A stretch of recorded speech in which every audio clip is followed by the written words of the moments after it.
Saludamos a nuestro siguiente invitado, Maximiliano Duarte, director de estudio de la Fundación Piensa. ¿Cómo está, Maximiliano? Bienvenido. Bien, y tú, Jorge, muchas gracias por la invitación y aprovecho de saludar a todos quienes nos escuchan a esta hora. Nos escuchan, nos ven y nos leen a través de puranoticia.cl. Maximiliano, recta final de esta campaña presidencial, parlamentaria. ¿Qué has visto tú? ¿Cómo se ve el ambiente? No se pueden revelar encuestas, ¿cierto? Pero ¿qué se ve en el ambiente a tan solo 4 días que la campaña finalicen y a 6 días, prácticamente el domingo, vamos a estar en una transmisión que también te vamos a invitar y que tendrás que ser parte, ¿cierto?, de esta transmisión que vamos a hacer. ¿Qué se espera de estos últimos días de campaña, tanto en la presidencial como en la parlamentaria? Bueno, como tú bien dices, Jorge, no se pueden revelar las encuestas recientes sin perjuicio de que estas se están realizando con normalidad, aunque no sean públicas.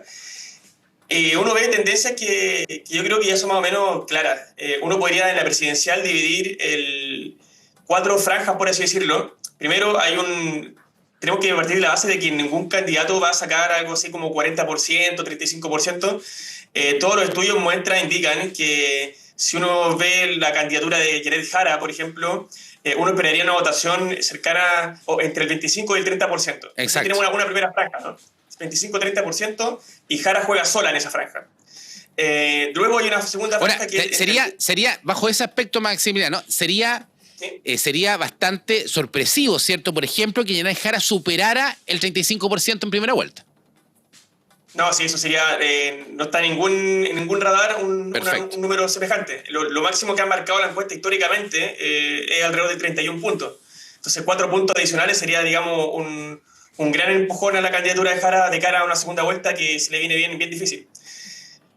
Y luego, en segundo lugar, como te decía, está la franja de entre el 20 y el 25%, donde también los números muestran que José Antonio Kast ha logrado consolidarse a las últimas 3 semanas, ha estado bien parejito, alrededor de los 23 puntos, dependiendo el sondeo. Pero recordemos que hace un mes atrás, semana a semana, José Antonio Kast iba bajando 1 punto por semana. Y esa sangría logró ya frenarla hace un par de semanas y ya se mantiene estable. Entonces, en esa franja del 20-25%, José Antonio Kast también se ve jugando solo. Luego, acá está lo interesante, la franja que está entre el 15 y el 20%, curiosamente, algo que nadie se esperaba hace un mes y medio, quien está jugando solo en ese rango es Johannes Kaiser, que está bastante sólido, con alrededor de un 17%. Y luego uno ve la franja que está entre el 10 y el 15%, y diría que ahí está la pelea más estrecha entre Evelyn Matei y Franco Parisi. O sea, si uno tuviese hoy día que anticipar dónde va a haber un fallo fotográfico, por así decirlo, yo diría que la pelea por el 4º puesto está mucho más reñida que por el segundo. ¿Tú das por descontado que en la segunda posición debiese pasar José Antonio? Yo creo que, José Antonio Kast está muy sólido con una diferencia alrededor de 5 puntos del tercero, que es Johannes Kaiser. Y Johannes Kaiser está separado de Evelyn Matei en una diferencia de 2-3 puntos. O sea, la única persona hoy en día, el único candidato que podría arrebatarle el segundo lugar a José Antonio Kast, pero tendría que pasar algo bastante extraordinario, es Johannes Kaiser. Ahora, este tema del voto escondido que siempre se habló de la derecha, porque cuando uno mira el reflejo de los números de encuesta, bueno, lamentablemente en Chile tenemos esta veda de 15 días, ¿cierto? Pero vemos esta veda de 15 días y vemos lo que sucedió en Bolivia y vemos lo que sucedió en Argentina. Ninguna encuesta la apuntó. Vamos a Chile. En los procesos anteriores, nunca nadie pronosticó una diferencia de 15 puntos entre la prueba y el rechazo en la última vez. Acuérdate que estábamos todos pensando en una estrechez de 2 puntos, de 3 puntos.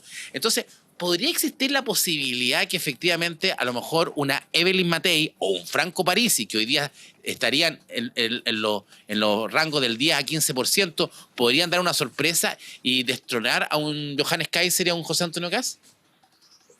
Yo creo que no por 2 razones. Como tú bien señalas, la encuesta no ha sido muy precisa en el caso de Bolivia, y también agrego también el caso de Argentina, de la última parlamentaria. No ha sido muy precisa en determinar el ganador, pegarle el palo al gato, ¿no? Decir, con X porcentaje va a salir primero tal persona. Pero sí, las encuestas han sido, al menos en Chile, y particularmente las encuestas panel, que son estas que van siguiendo al mismo número de encuestados durante el tiempo, sí sirven para determinar tendencias. Y en esta tendencia, y te puedo decir, por ejemplo, Criteria, Panel Ciudadano y CADEM, todas te muestran la misma tendencia del último mes. José Antonio Caz bajando, ya más o menos estable en las últimas 2-3 semanas. Exacto. Evelyn Matei ha bajado incluso un par de puntos y Johannes Kaiser ha subido 1 punto por semana. Incluyendo algunos sondeos, digamos, que son confidenciales, que muestran esa misma tendencia, que está con un 17% y hace exactamente 4 semanas estaba en un 13%, y ha subido 1 punto por semana.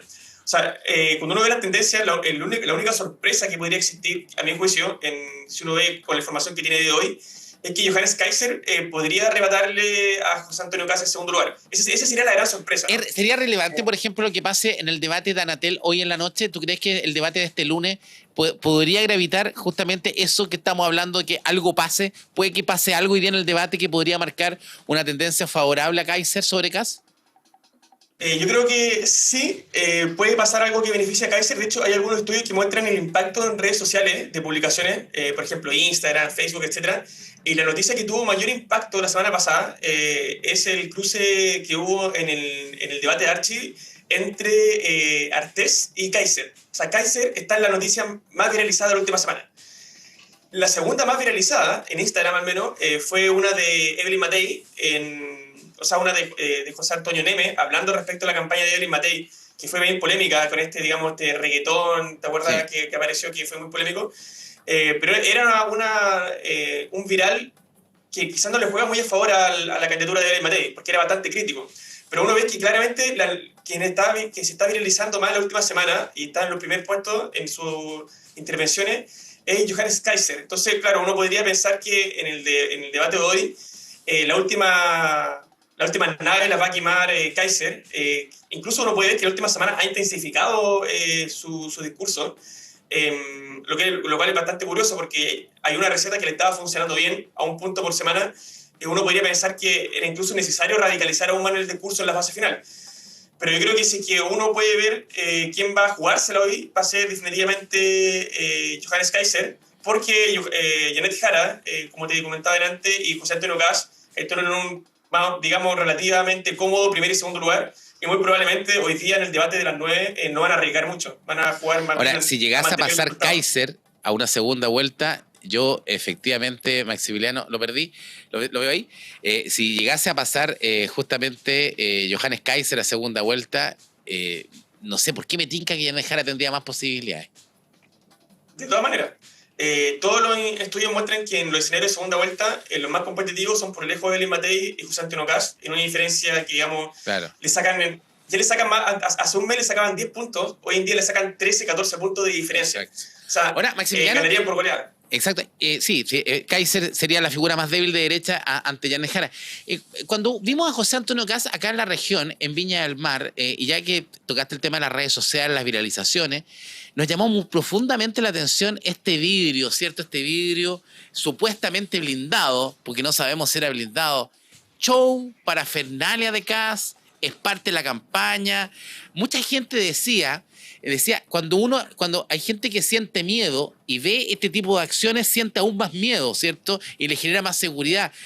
¿Cómo interpretas tú? Porque además José Antonio no ha querido dar entrevista. Nosotros estuvimos a punto, el equipo de producción de Pura Noticia, con el equipo del Partido Republicano, estuvimos una semana negociando la entrevista. Cuando hablo de negociando no en términos económicos, negociando en qué lugar se hacía, cómo lo íbamos a hacer, etcétera, etcétera. Y hasta 2 horas, hasta antes que se iniciara el evento en Viña del Mar, nosotros teníamos entrevista. Y no hubo entrevista, ¿cierto? No hubo entrevista. Pero tampoco José Antonio Caz fue a la entrevista con Tomás Mochati, tampoco fue al programa El Candidato TVN, y este vidrio, ¿qué quiere mostrar él? Porque en el fondo no sé si es parte de la estrategia o realmente a lo mejor tenía cierta amenaza en su contra, ¿no? Yo creo que uno nunca sabe muy bien cuál es la intención que está detrás, pero yo creo que un poco de todo. De hecho, la campaña de José Antonio Caz, el cierre de campaña que fue acá en Viña del Mar, si uno quería asistir, no era de libre acceso, uno tenía que registrarse. Entonces, claro, uno puede que efectivamente había un temor respecto a la seguridad, si no lo hubiese hecho abierto al público. Entonces, ahí yo diría que hay un elemento que efectivamente, no sé si que alguien lo habrá tateado o es más bien una medida preventiva de la cual lo vamos a tener que empezar a acostumbrar de acá en adelante. Pero hay algo de resguardo adicional a, digamos, eventos masivos que se han hecho con otras candidaturas donde es de libre acceso al público. Y también obviamente hay algo siempre acá performático, ¿no? El tema de la bandera atrás, Lo que fue en la elección pasada, que era un distintivo también de la candidatura republicana, era la piocha, ¿no? Con la bandera de Chile. Hoy día incluso acá está todo el mundo con la piocha, incluso Claro. ven a candidatos del Frente Amplio con la piocha. No, con la piocha, esa misma bandera, vino Jorge Brito a la entrevista acá. Claro, con la misma bandera chilena, que está bien, en el fondo. Está bien, pero era impensado hace el 2021, sí. Ese era un signo, digamos, asociado al Partido Republicano, era la marca de la casa, ¿no?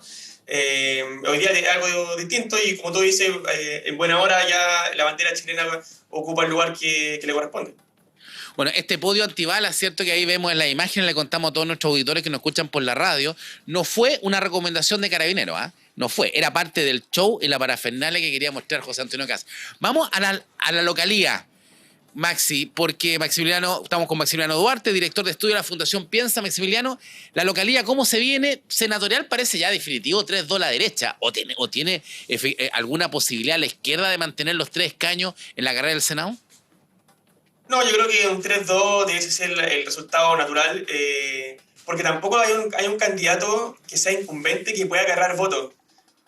Siempre se habla en ciencia política que los que tienen mayor ventaja son los candidatos que van a la reelección, y en el Senado ninguno va a la reelección, entonces son todos rostros, digamos, nuevos, por así decirlo. Yo creo que el 3-2 está más o menos claro.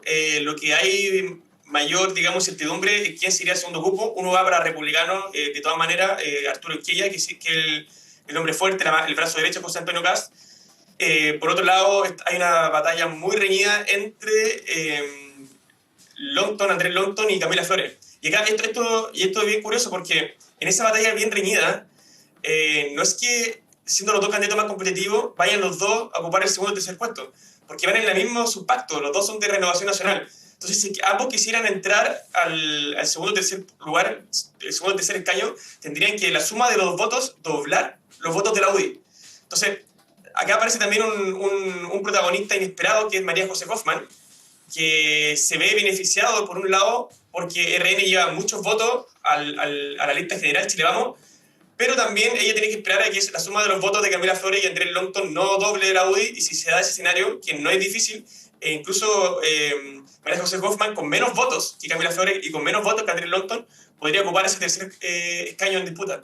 Está bien interesante, sí, la disputa por el tercer escaño. Hay una pregunta, muchos hablan de este supuesto crecimiento que podría tener Camila Flores, que aprovechaba muy bien la tribuna de Sin Filtro, ¿cierto? El programa, ¿cómo le dicen a Sin Filtro? La cloaca política. Bueno, pero cierto, Sin Filtro, porque ningún candidato sin filtro ha ganado, ¿cierto? Imagínate, ahí en Sin Filtro estuvo Pouge, tuvo Rego, y ninguna de estas figuras ha podido ganar una elección. Podría ser a lo mejor Camila Flores la primera. Pero uno analiza los resultados hacia atrás, y la misma encuesta Piensa, por ejemplo, y los mismos resultados hacia atrás en las otras elecciones, y uno dice, ¿por qué hoy día Camila Flores le va a ganar a Longton? No encontramos ningún diferencial que hoy día, o existe un diferencial que podría Flores ganarle a Longton.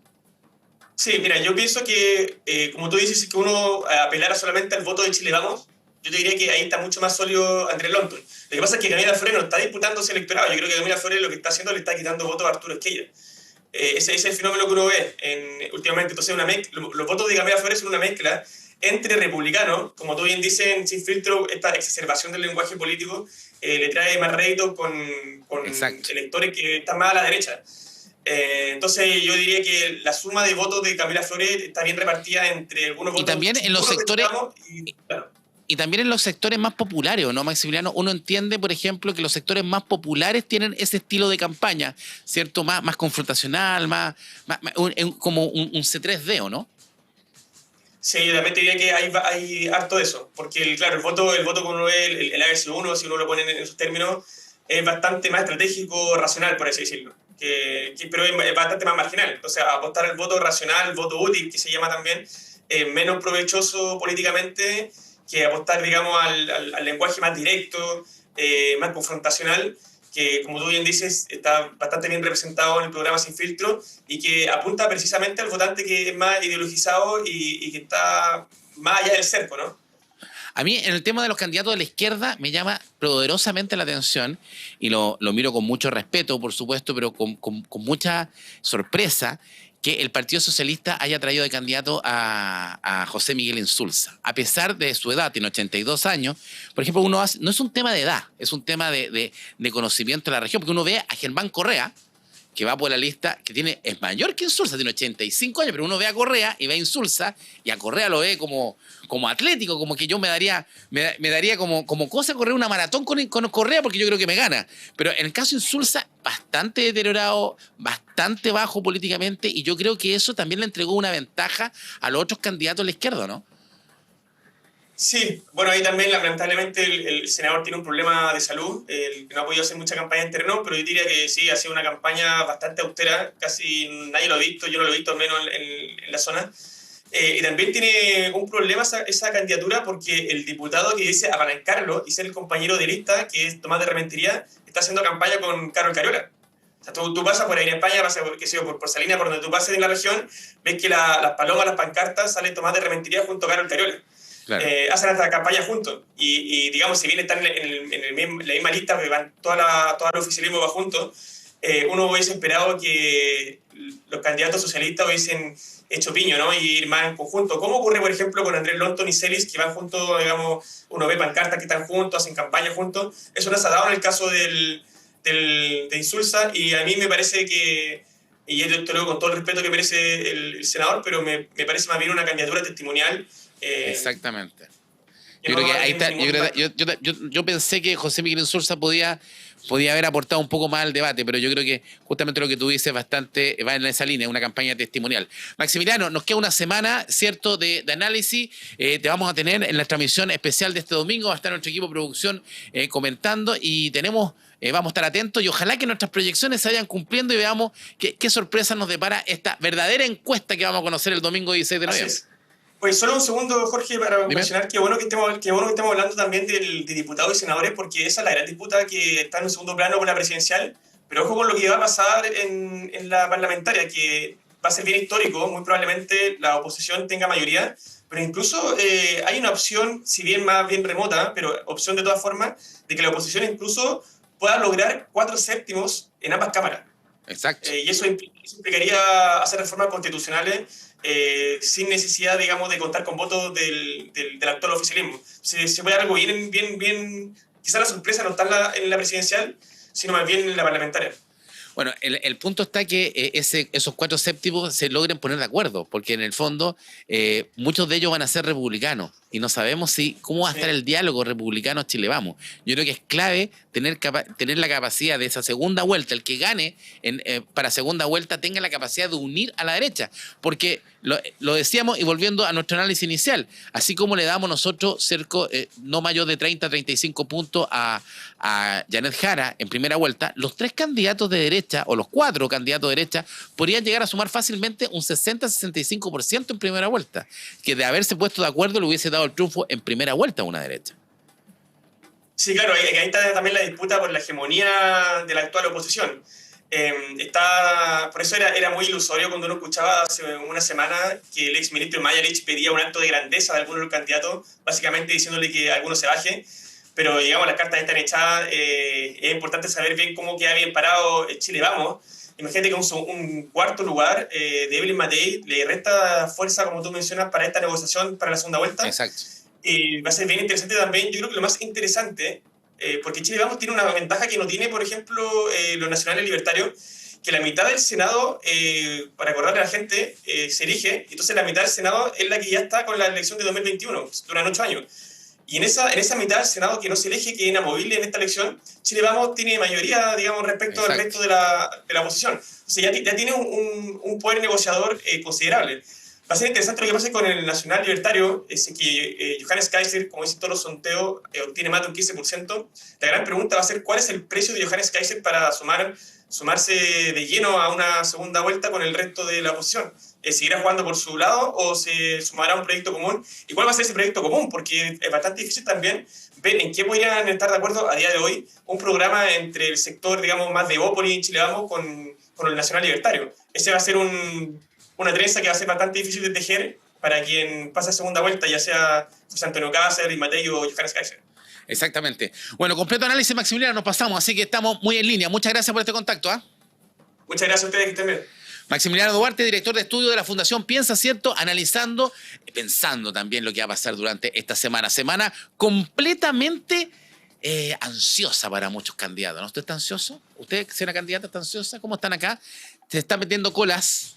Tenemos oferta a las colas para que los que se queden con cola el día domingo. ¡Nos vamos!